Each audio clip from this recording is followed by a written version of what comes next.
Hi everyone. So in this lecture we will discuss about gears. Okay, what is a gear? What is the function of gear? And what are different parameters that is related to these gears? And what are different terms used in these gears? Okay, so so let us concentrate on this picture view of this gear. So gear is a rotating machine element which transfers the power from one shaft to the other shaft. Okay, and it is in the form of one kind of gear is in the form of a cylindrical disc having teeth over its periphery. Okay. Now, what is the function of a gear? So the main function of the gear is to transfer the motion from one shaft to the other shaft. Okay.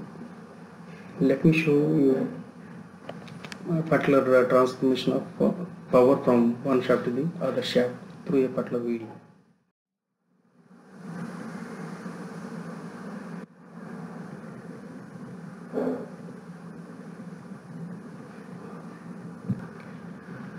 Okay, so while transferring the motion or power between the shafts, so there is a sliding motion takes place between both the teeth of the meshing gears. Okay, now let us discuss about different terms used in these gears. Okay, a gear is basically represented by a pitch circle, its pitch circle diameter. So what is pitch circle diameter? Suppose if you replace a gear by a friction cylinder which is giving the similar action that is given by the gear, then the friction cylinder gives you the pitch diameter of the gear. So the size of the gear is represented by pitch circle diameter. So here, so this is the pitch circle of the gear. Okay, so that is called pitch circle, and this is addendum circle.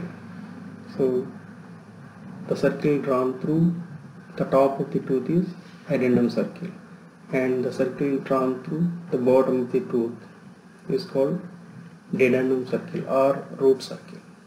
And of course here is a clearer circle,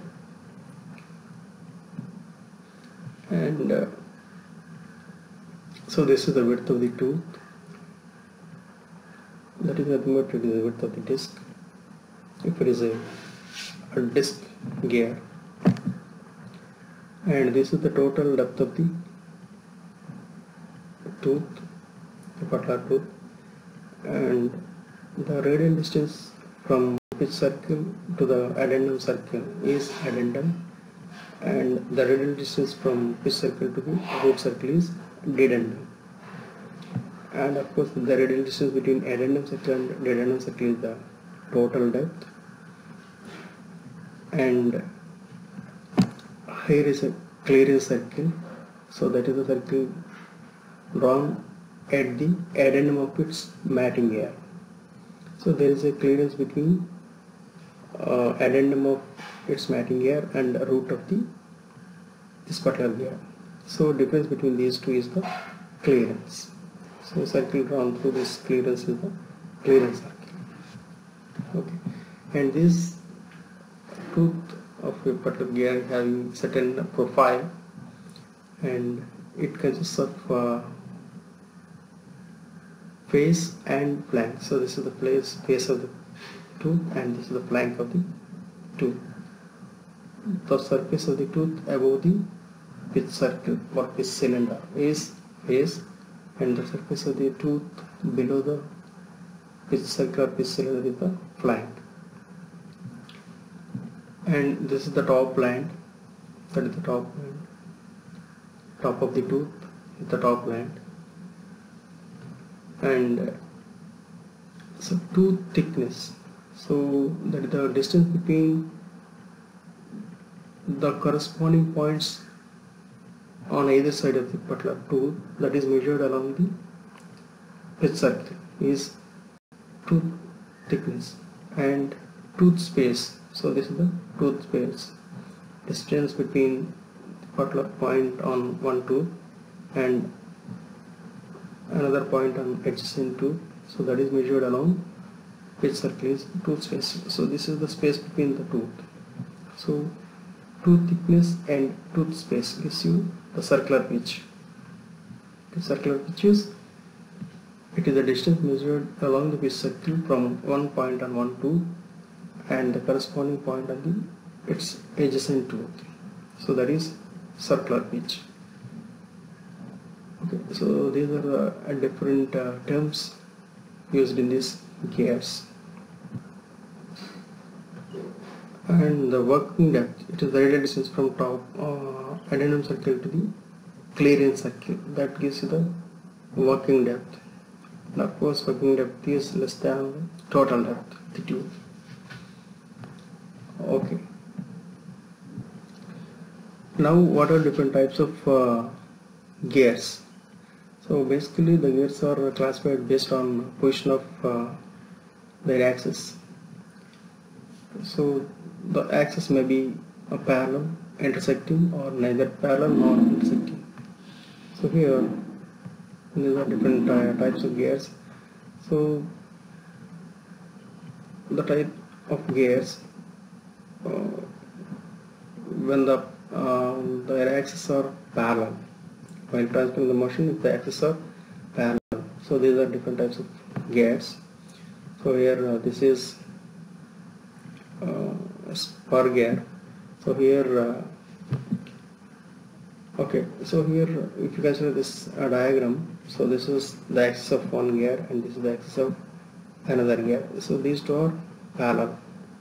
Okay, here also the axis of these two gears are parallel. Okay, so here this is a particular gear. So here the teeth are cut parallel to the axis of the gear.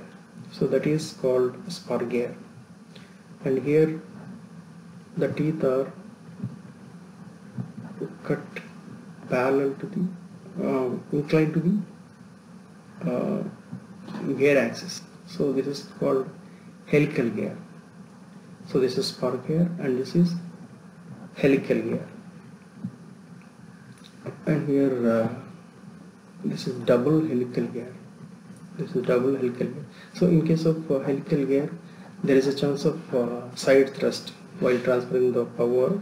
There is a chance of side thrust. So to avoid that side thrust, we are using this double helical gear, and of course we can transfer higher powers using this double helical gear. And this is also called as the herringbone gear. Okay. And in all these cases the line of contact is only a line. So there is a sliding motion takes place between the gears, both of the machine gears, and the contact is line contact. So that's why a pair of gears form a higher pair. A pair of machine gears form a higher pair because there is a line contact. And here this is a rack and pinion. Rack and pinion. So here the teeth are provided a straight object, straight surface, and this is pinion. So generally the driving gear is called as pinion. Here this is the driving gear. So this is a rack and pinion arrangement. So based on meshing, we can classify these gears into external meshing, internal meshing, and rack and pinion. So this is one type of classification, that is rack and pinion. If this is external meshing, so these two are externally meshed, so that the motion is reverted. Of course, there is a reduction. There is a reduction or enhancement of this speeds, and in addition to that there is a reverse in sense of rotation. But if two gears are internally in mesh, so that the sense of rotation is in the same direction. Okay, so this is based on position of axis if both are parallel, and based on position of axis if the axes are intersecting like this. So here the axes of both the gears are intersecting. So this is a type of meshing gear, that is bevel gear, consists of bevel gears. Here this is bevel gear. So the teeth are provided on conical surfaces. So that is a bevel gear. So if the teeth are parallel to the gear axis, so that is straight bevel gear or spur bevel gear. But if the teeth are inclined to the axis, so that is helical bevel gear. So here the axis or both the axes are intersecting at right angle. So this is called, this meshing gear train is called as. So if the axes are intersecting at right angle, the gears are called metris. And coming to the position of axis, neither parallel nor intersecting. So these are the gears. So the teeth are provided on curved surfaces. So here these two are the two axes of gears. These two axes are neither parallel nor intersecting. Now coming to the most important concept, that is a law of gearing. When two gears are in mesh, so of course the contact point of both the tooth, the common contact point of both the tooth is moving along the common normal to the both the tooth. This is the common normal at the common contact point of both the tooth. So this contact point is moving while transferring the motion. The contact point, common contact point, is moving along this common normal. Okay. So while moving this common contact point along the common normal, that should pass through the pitch point. So pitch point is the common contact point of both the pitch circles.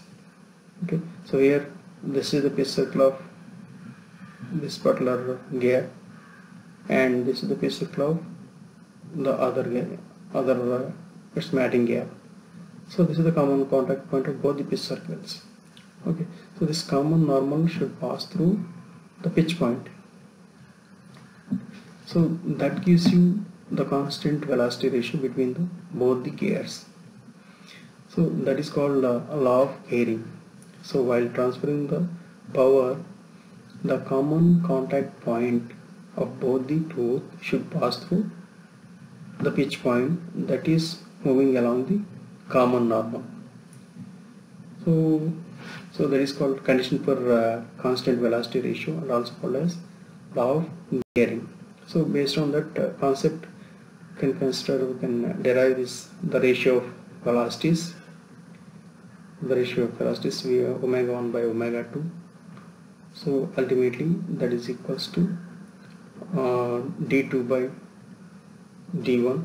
That means the velocity is inversely proportional to its diameter, and the diameter is directly proportional to number of teeth, so that omega 1 by omega 2 equals to d2 by d1 or t2 by t1. So here the common contact point of both the tooth is moving along the common normal, and if you consider the velocity of sliding, so that is takes place along the common tangent at the common contact point. So this is the common, so this may be the common tangent at the point of contact.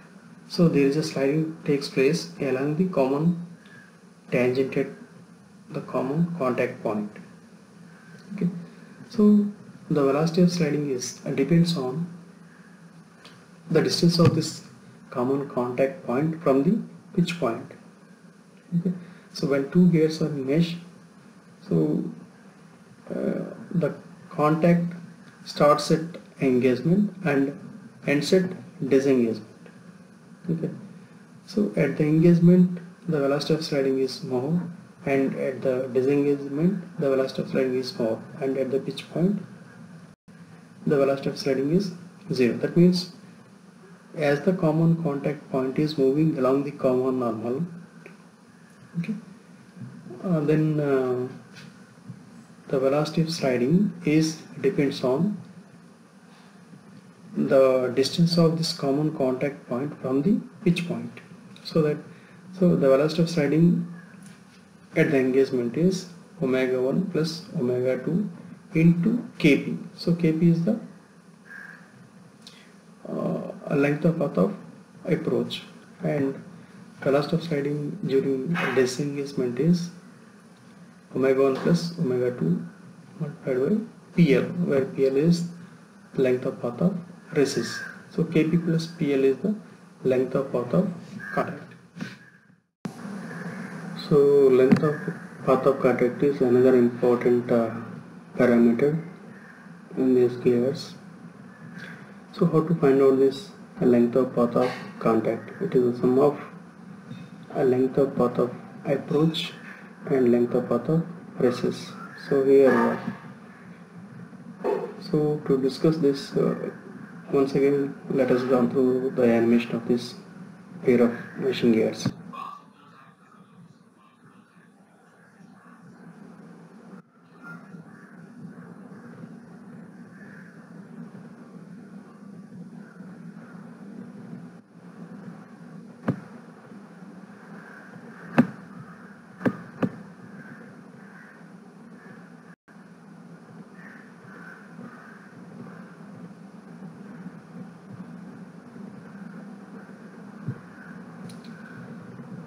Okay, so here, so this is the path of contact. So this is the line of action. This is path of contact and the corresponding arc of contact. So this is the arc of contact. So length of path of contact is, the path of contact is passing through the pitch point along the common normal. So common normal is nothing but a line of action. The common normal is the line of action. Okay, so the length of path of contact is the common normal cut off by both the addendum circles. So here, so this is the addendum circle of gear wheel and this is the addendum circle of pinion.